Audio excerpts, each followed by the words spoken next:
Are you at the hostel currently? So Lisa, we are going to do an Yes, I am interview. at Lisa, Tanjung. are you at the hostel? Oh my God, poor you. Oh yeah, you are still an Yes, SBM yeah, student, at Tanjung. right? Final year SBM. Yes, Oh my. It's, okay, let's start it. Let's start the questions. Unlike this kind of interview.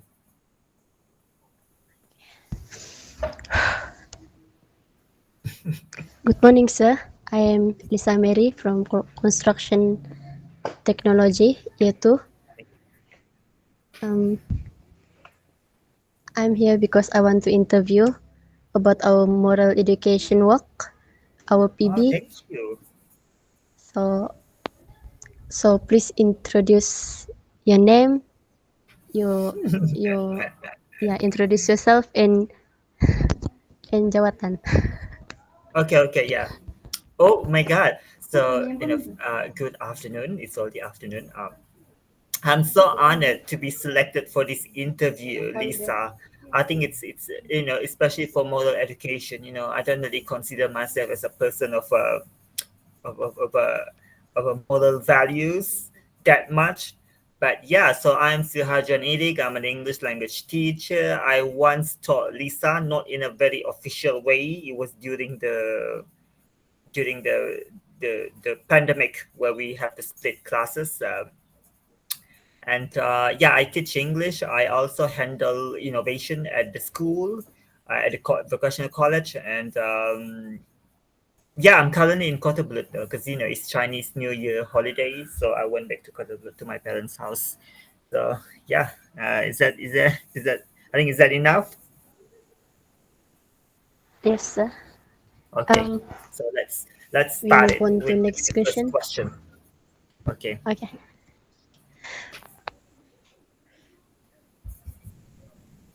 What do you think of the importance of carrying out your responsibilities as a citizen?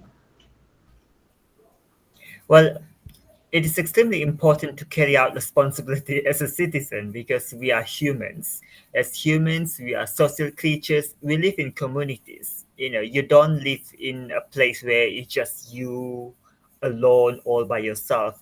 You live in a place wherever you go, whether at Keningau Vocational College, whether it's outside or whether you are in Penampang or Kota Belud, like I'm in Kota Belud now. There's always a community, right? So it's important for us to look after each other. That's what we do in terms of anything, whether it's if somebody needs help, uh, if there are people who don't have enough anything to eat in that place, so we help them. If the place is in danger, we help them. And I think we have seen how last year, just last month, there were massive floods everywhere in Malaysia, and people needed help. Like people lost their homes, they lost their cars, they didn't have anything to eat. So that's where it's important for us to be citizens and to help each other in any way that is possible. So yeah, because that's the being a citizen means living in a community, and of course as a nation, I think citizenship refers uh, to nationality too. So as a nation, it's our responsibility to look after each other. So I think as simple as that, that's like a basic human, basic form of humanity. um, yeah, I hope that answers the question, Lisa. Well, you answer. Okay, the Okay, next so question second is question, what is it? what is the impact on society when Malaysians what is the impact of society when Malaysians carry out their responsibilities as citizens? You mean what is the effect of what is the impact of this of people of in Malaysia carrying out their responsibilities as citizens? Is Yes. that the question? I think so. So the impact, I think the impact is pretty much significant, profoundly significant. It's important for us to cultivate compassion and love among the people. Um, it creates that sense of compassion means we love each other, we help each other, we empathize each other regardless of anything. And that's very important. That's the foundation of a society, of a nation, for us to be compassionate uh, individuals and as a community. And we understand in a country like Malaysia, we come from different backgrounds. We are talking about different religions and races and states and places and languages that we speak. So yeah, it's extremely important to create that compassionate, tolerant society. And the other one is that I'll like to highlight is that it's important as well to create that sense of responsibility. So that sense of responsibility means, oh, something is happening and it's not right, and I need to do something, to help with it. So that kind of sense of responsibility as an individual, as a group, as a specific community, that's very important for us to have, because because you know yeah, just sense of responsibility, rather than you look at something, it happens, and then you're like, okay, that's not part of my job. I'm not part of that community. I don't live in that particular place, so I don't feel like I need to do anything with it. It has nothing to do with me. But so we don't want that kind of sentiment. So that's why this kind of practice, where we carry out our responsibilities as citizens, it is important to create that sense of responsibility. Yeah. So I hope that answers the question. Okay, let's move on to the third one.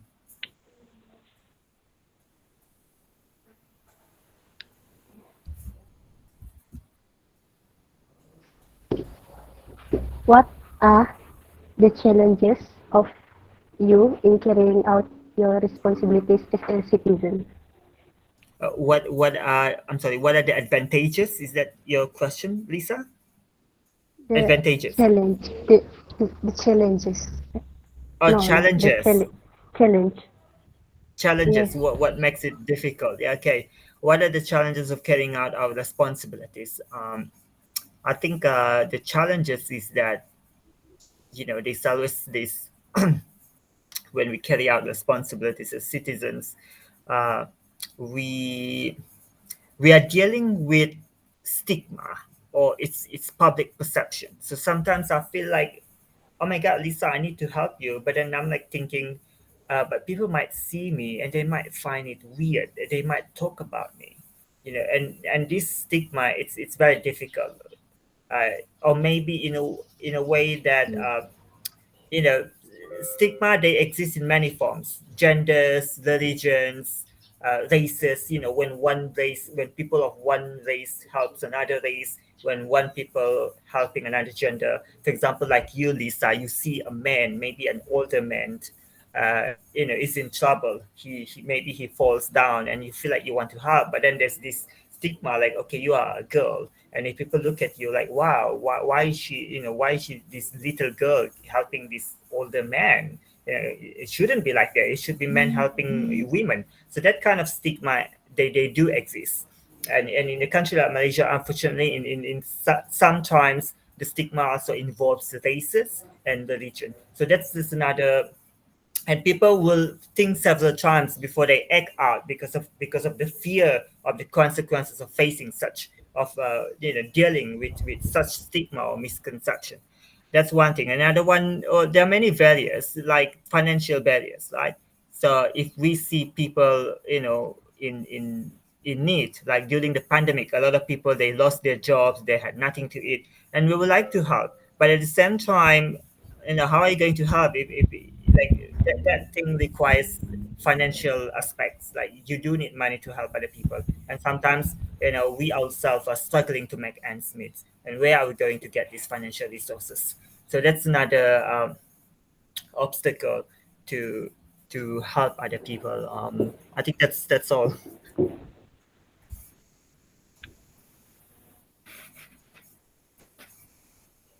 So next question, Lisa.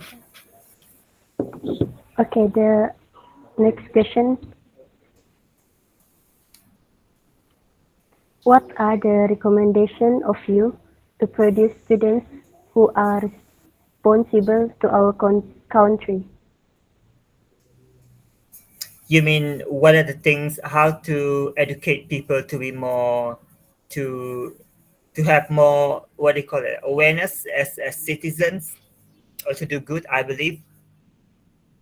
So I think, well, education is important. So um, we need to educate people, our children, particularly. Education starts from childhood.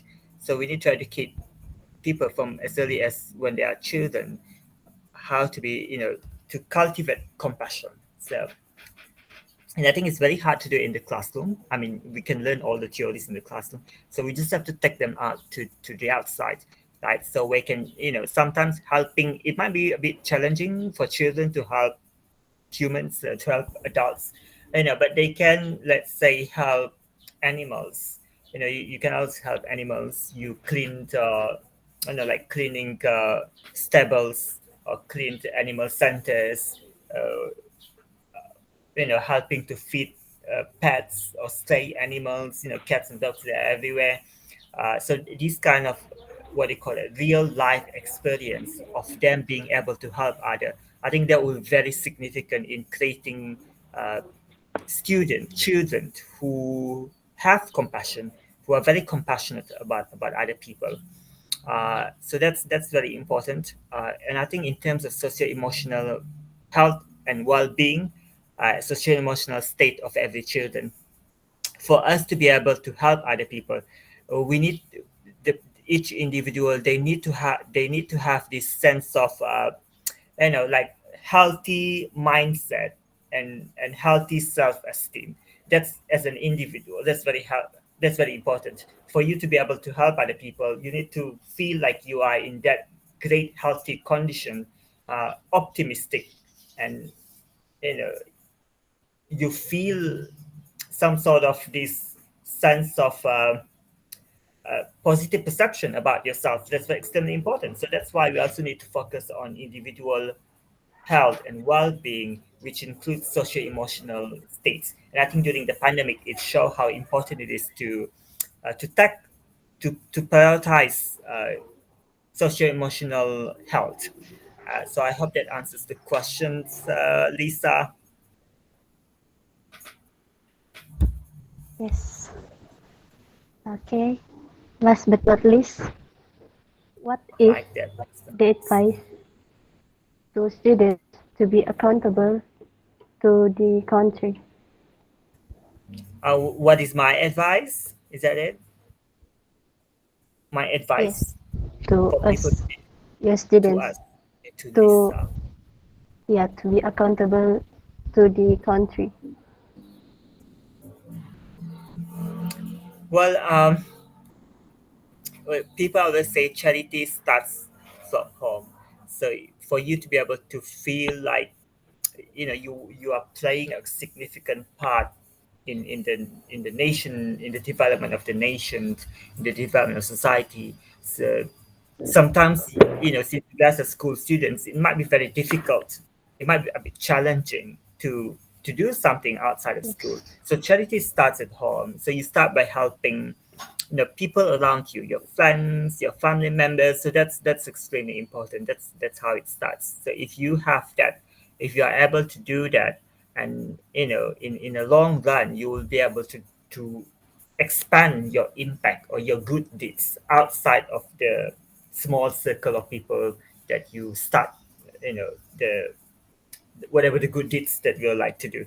Because people say, sometimes it can be very ironic if you are helping other people, you're helping the community, but you have problems with your own family members, and you are not able to resolve that, or you have problems with your own classmates, with your own roommates, with your own colleagues, and you are still not able to resolve that. So this is a little bit ironic. It seems like, you are skipping a very important significant part of your life. So it always starts, with the people around you. If you are able to do that, if you are able to help them, if you are able to form good relationship with them, you'll be able to definitely expand the impact of your good deed. And of course, that will make you a very accountable, reliable person with good values. So I think that's all. Thank you. That's all my question for our for our moral education work. Interview. So Interview thank you on for this now. moral education. Cooperation. Ooh. Yes. Who is your teacher, Lisa? Yes. That's all. Lisa, who is your teacher? Miss Ayu. Miss or Miss Miss Ayu. Ayu? Miss Ayuni, Yes. the Ayu Chinese Charlotte. language teacher. Yes. Yes. Okay, that's good. That's good. This is a good assignment. I like it. So all the best, Lisa. Stay in touch. Uh, I know you are Okay, good in sir. English. If you would like to take part in any competition in related to English language or innovation, just let me know. Okay, because I think you have great potential. Okay, have a nice day and happy holiday, Lisa.